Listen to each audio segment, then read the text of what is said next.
So this is the story of how Robbie went from cybersecurity college graduate to now running a six-figure social media marketing business. This is not your typical story of someone that started, signed a client right away, and then scaled to 10K a month in 2 months. In fact, Robbie got his agency to 2K a month on a good month and was stuck there for an entire year. And only recently has been able to crack the code and be able to scale from 2K a month to consistent 7, 8, even 9,000 months. I would definitely recommend joining the community, being able to speak to other people who are in the exact same shoes as you are. You know, there's a lot of people that haven't started. There's a lot of people that, I've been speaking to in the community that are thinking of starting, they haven't even started yet. Guys, welcome in. Got an interview today with Robbie. Robbie is going to walk you through his journey with SMMA.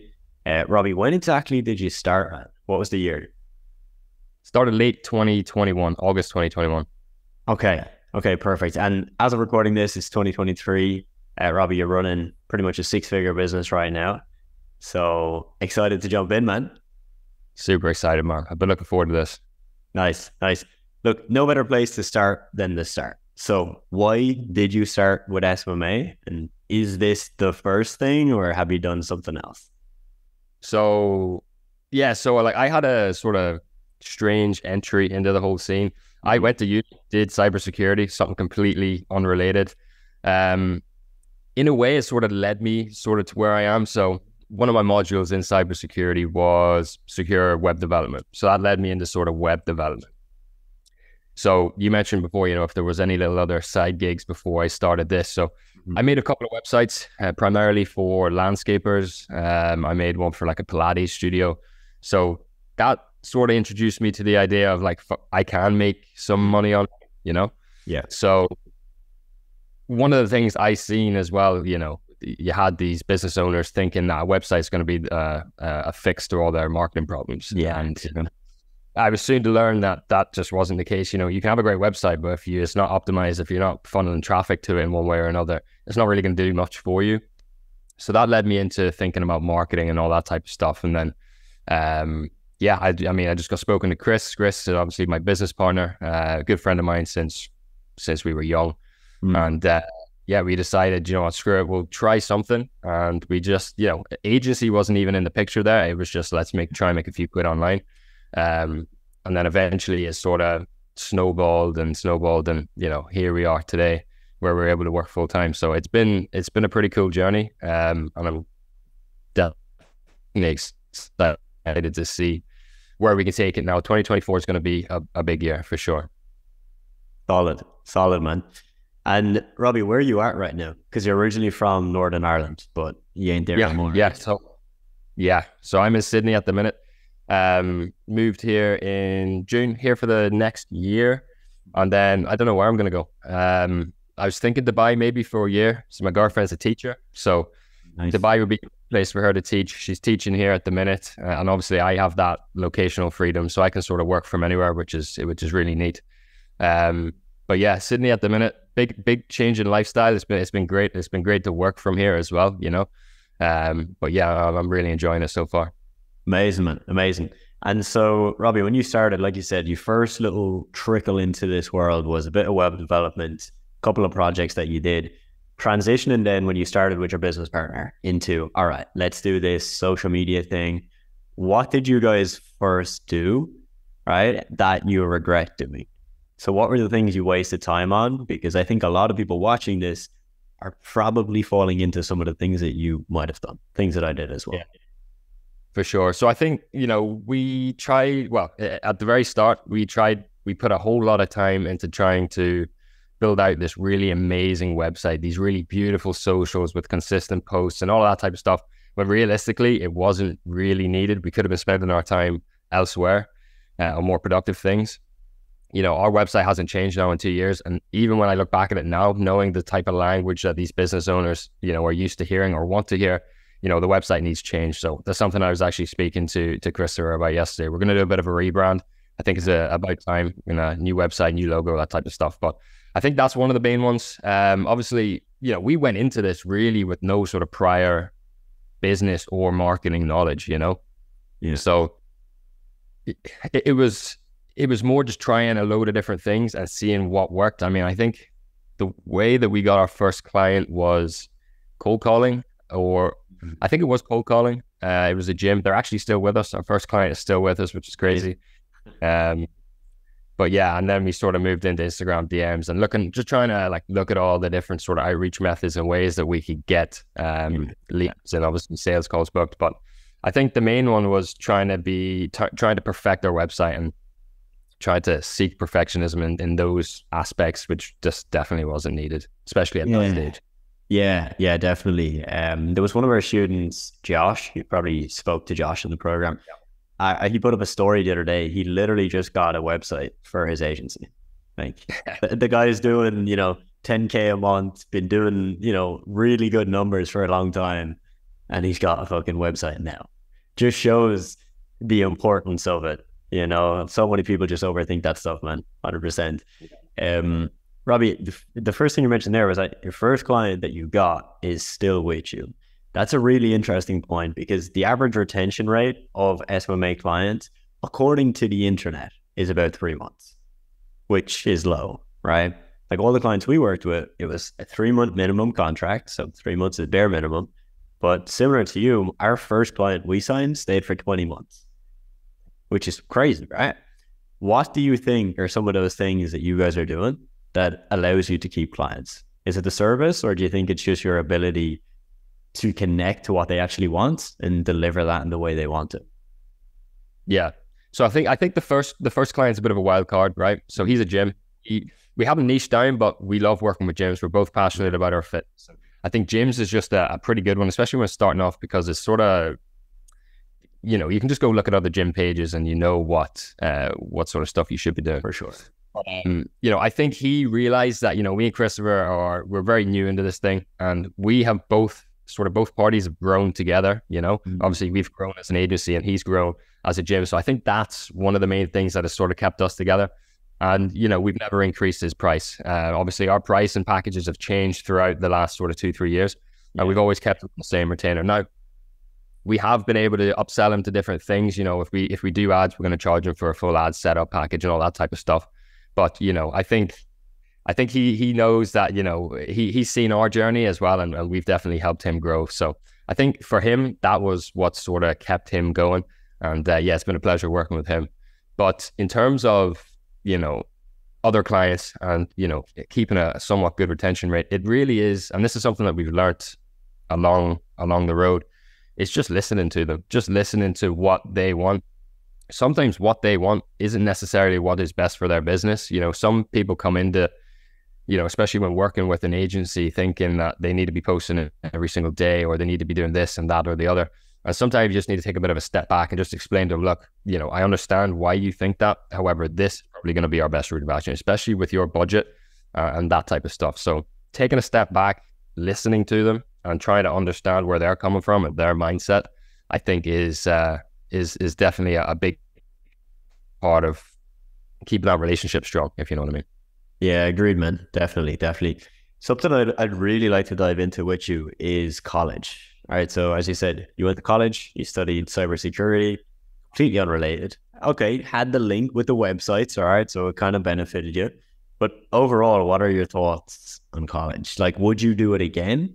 Would you recommend it? If somebody's in college right now and they want to start this, what would you do? So personally, I wouldn't go back to university. I think,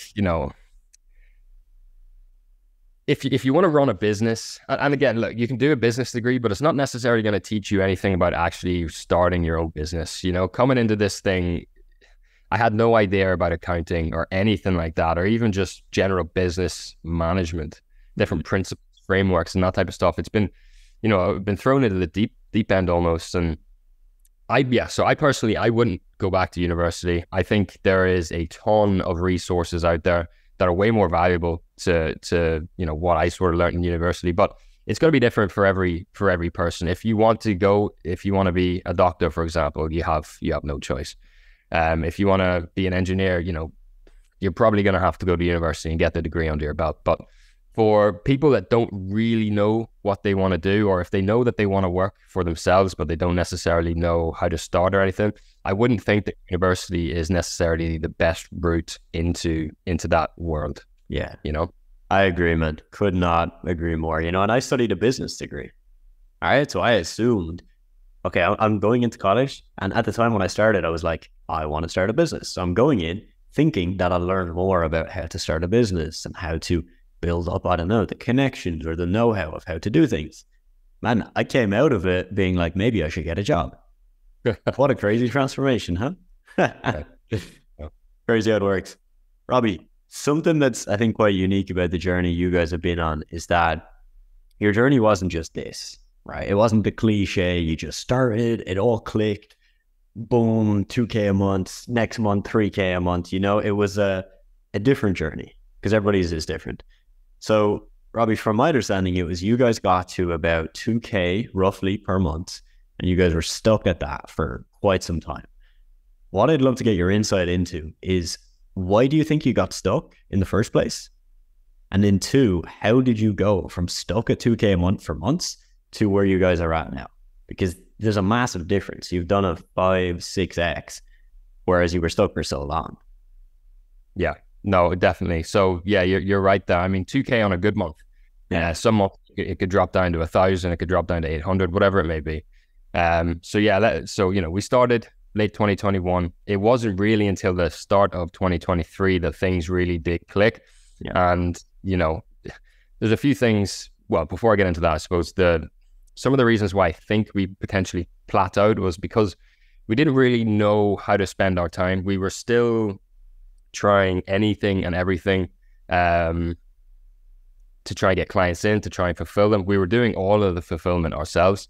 Yeah. That, to a certain point, once you get to a certain point and you're fulfilling everything yourselves, you can't grow anymore because you're so tied up doing all of the fulfillment that, you're not able to balance the outreach with that. And so I think that was the main thing that was holding us back. What sort of allowed us to make that turning point was we started our collaboration with you. We met you guys and the community. That was early this year, maybe start of February. Mm-hmm. And I think, the resources that were available there allowed us to realize that, we're spending 20 hours a week doing this. We should be spending, 40 hours a week, 20 hours a week doing this. And I think having that guidance there and having people to bounce questions off and getting insights from them, that was the turning point, I feel. And again, one of the main things that you guys drilled into our head was, when you get to a certain point, you need to start building out a small team. There's no two ways around it. If you want to scale and if you want to be able to continue fulfilling your clients, but also spending the time on getting new clients in, you're going to have to start building out a small team. So that's one of the main things that we did that sort of allowed us to switch. And yeah, since then it's been, month on month, I'm not going to say that we're growing every month, but it's definitely, we've done a good 5-6x on where we were. And like I said, I'm really confident that 2024 is going to be a huge year for us. Yeah, definitely, man. Definitely. Robbie, with the team you have now, so you have a few people, it's not massive, but it's like, when I look at it, I think it's the perfect size for where you guys are at, because you're not overextended. Your margins are still really fucking good, but then you're not at a point where, your margins are 30% and you've 20 team members for no reason. You're in a very, very good spot. Who do you think has been the best hire that you've made so far? It's hard. See, we have a virtual assistant, Major. So we have Major doing a variety of different things for us, right? So he's doing some appointment setting, he's doing some scheduling and stuff for us. Now, we're trying to integrate him a little bit more because, me and Chris had a discussion the other day. The agency at the minute is very key person dependent. If I went on holidays and Chris went on holidays at the same time, everything would slowly grind to a halt. Yeah. So one of our big focuses now for 2024 is going to be to stop that and to slowly, bring other people into play, maybe get Major more into play, and just remove that key person dependency. But I think, honestly, probably the best hire or the two best hires is going to be the graphic designer and video editor, because that frees up so much time. And again, it improves the quality. I'm not a video editor. I know how to do basic video editing. Same with Christopher, same with graphic design.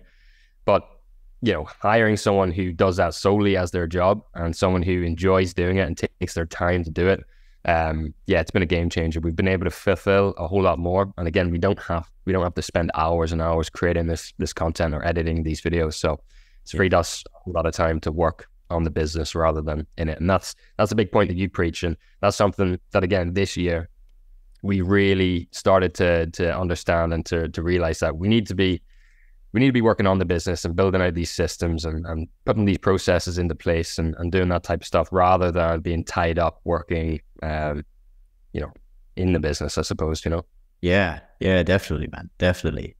And, with the growth you guys have had, Robbie, like, it's been amazing to see, like, really, truly. And like, I'm not saying this because it's like we're doing an interview and, it sounds good to say it. Like, I genuinely mean it. When we see the wins come in, specifically just the wins that you guys have sent to us, it's like, I smile every fucking time because I'm just like, that is so amazing. Because with the consulting we do, we have a team, right? There's not just me, we have a student success manager behind the scenes. We have salespeople. At one point, we had 3 salespeople this year, right? And now we just have 1 because we're a bit more streamlined. When you guys jumped on with us, I believe I took the call because I remember speaking with the 2 of you guys very clearly. And even just now as we're having this conversation, it's not like I'm speaking to different people, but the change in character, the way you're speaking, like, it's crazy difference. So what I'd love to touch on is mindset, right? Mindset, woo, people think it's a load of bollocks, doesn't matter. I think it fucking does. When I see the transition you guys have gone through, I can see, without you even saying it, there have been beliefs that you guys have shattered and smashed past, and I'd love to expose some of them. So when you guys were stuck in that, is this ever going to work? Can we ever do this full time? Like, how do you get from that? Because that's a really hard mindset to break. How did you get from that into where you guys are now, where it's this abundance mindset, you're traveling, you're living in a different country, you're there for a year, and you guys are doing what you wanted to do? Yeah. It sounds cliche, but it's failing a load of times, getting told no, having the cringy sales calls. Like, even I remember our initial call, me and Chris were just sat there, not nervous, but I think doing all these sales calls, speaking to all these different business owners, I'm able to speak now a whole lot better than I was compared to late 2020. Yeah. 100%. I've noticed that myself. But yeah, I think the main thing is just failing and trying different things and just putting yourself out there a little bit more. And not being afraid of being told no, not being afraid of failing. I think at the start, especially maybe with the first couple of clients, I would have put so much thought and so much effort and time and emotion into trying to land that sale or trying to convert that prospect. And, whenever I got told no, and look, I got told no a whole lot of times right at the very start. And even now, it's not like I'm coercing clients. But getting told no and getting past that barrier of having this much emotion in it, I think that's been a big game changer, understanding that if this client says no, I can book a sales call in 2 or 3 days and potentially have another shot at converting a different client or converting that prospect. So I think that's been the big thing. And, there's been a lot of changes, I suppose. Like, even, I was talking to someone in the group about this the other day about pricing packages. And I used to be so scared of asking for higher ticket prices. I used to feel like it's almost like I couldn't justify why I was asking that, or I wasn't, or the services that we were providing weren't worth what we were trying to quote. And now, after speaking to these business owners and speaking to all these different startups and all these different types of people, I realized that, people are more than willing to pay higher ticket prices. You just need to be able to convey that value. And at the start, I wasn't the best at conveying value. But now, by mirroring, by using certain keywords, trying to speak the language that they're used to hearing or that they want to hear, definitely goes a long way to helping them visualize the value that they're getting, and ultimately helps them ease into paying a higher price for whatever service it is that I'm trying to offer. For sure. And again, that comes with failing, right? Exactly. Willing to do it. Yeah, definitely, man. So, Robbie, going forward, like, for you guys, where do you think you're going to go with this? Because, and I touched on this earlier, for me, I did the agency for a period, and then I sold my half to my business partner. And as of right now, I don't have one. I don't have an agency. So I think it's really interesting because most people in this space use it as a stepping stone. right? Like they do it for 2, 3, 4 years, either to get cash or experience, because those are the two things it's really fucking good at, cash and experience. The skills you get from it are just insane. Then a lot of people move to something else. Always linked, from my experience, always linked, very similar. And you can see the clear path from agency to whatever is next. What do you see as the future for you guys? It's a tricky one. It's not something that I fully thought about. I've been fully dialed into making this work and to grow. But I think, the goal now for 2024 anyways is going to be building out these systems, scaling this thing to where it's not so key person dependent. Mm-hmm. I'm not going to say there's going to be completely passive income, because does that really exist? In some cases it does, but I think 2024 is going to be a big year for just focusing on the agency, trying to grow it and scale it, and to see what type of numbers that we could pull in on a monthly. Also, whilst building out the personal brands, that's something that me and Christopher started doing. We've been inconsistent with it, but it's super important. And I think, especially now, whilst we have, this locational freedom, or, there's no time constraints, I can do, things whenever I want to do them. I need to be building out my personal brand and getting that going. So that's going to be a huge focus for me for 2024. I'm going to double down. I'm going to invest into it. I'm going to buy some equipment, all that type of stuff. And I'm going to try and get that going, whilst obviously continuing to work on the agency. But after that, I haven't really thought about it, like you said, there's so many transferable skills. But for now, just need to double down, I think. I like that, man. I like that. You're in the present with it. I think, from my experience, there's been a lot of people that can think too much about what the next step is.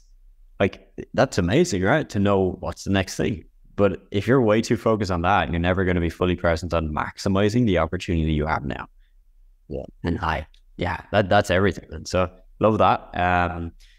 In terms of personal brands, since you brought it up, man, let's plug your links so that people can find you and follow you, man. Which platforms are you on? So my Instagram, I think Instagram is going to be my main focus. I've tried TikTok. One thing that I have noticed is, since moving here, the views have been different. Demographics been different. Obviously, I'm getting a lot of Australian people here. Yeah. Whilst back in the UK, I was getting a range of different people, primarily UK.